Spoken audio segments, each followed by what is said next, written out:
This is my first attempt at putting the Happy Model HDZero Crux35 onto a Discus frame. This is the Great Discus frame. You can find it by doing a keyword search for the Great Discus. Matthew Genser is its designer. Genser is with a G. You can do a keyword search for Matthew Genser or Toronto FPV. Any of those searches will pinpoint the Discus frame.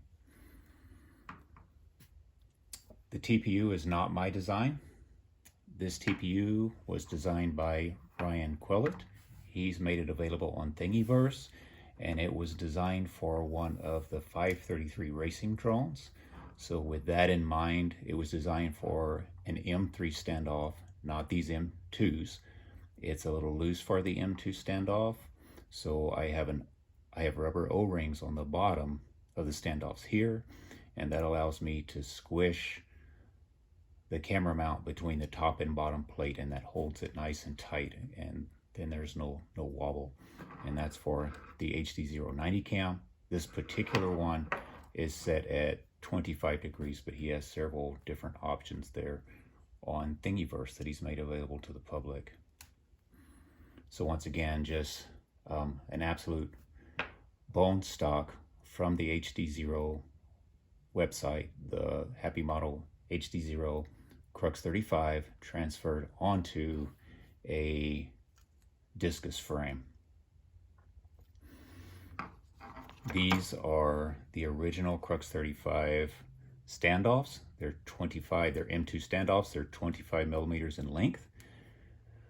I chose to use 35 millimeter M2 standoff screws. They go all the way through from the bottom, through the stack, through the VTX, and all the way through the top plate. I decided to do that to give the drone a little more structural integrity, just because of the fact that I'm running what might be considered a heavy freestyle VTX here on the top plate of the drone, and I thought that might just help to firm everything up. As far as Happy Model goes, the only things that I really hear people complain about online are just the vulnerability of the original frame.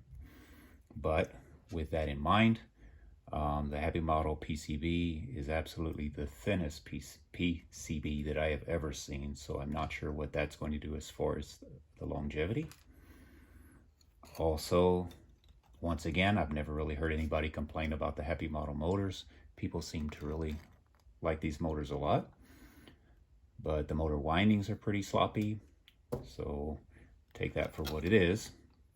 One thing I do absolutely like about the Happy Model PCB though is that the Express LRS receiver is serial based and it is built into the board, so there is no additional receiver to try to mount somewhere. What I just learned recently though is that sometimes Happy Model and ELRS have a little bit of a quirky relationship, in that after I flashed the Express LRS on this quad, I then had to go into my radio settings, turn model match on, and then turn model match back off, and then somehow magically I had stick inputs into Betaflight. I've been told that that's a known issue with the Happy Model Express LRS combination.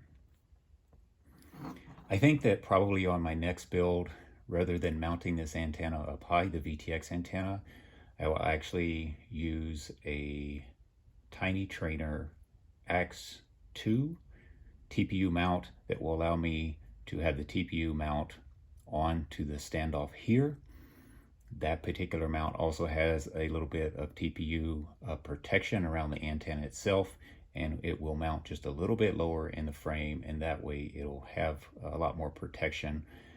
At that point, I won't feel the need to try to put some type of TPU up here in an attempt to protect the antenna, so I think that's probably what I will do on the next build.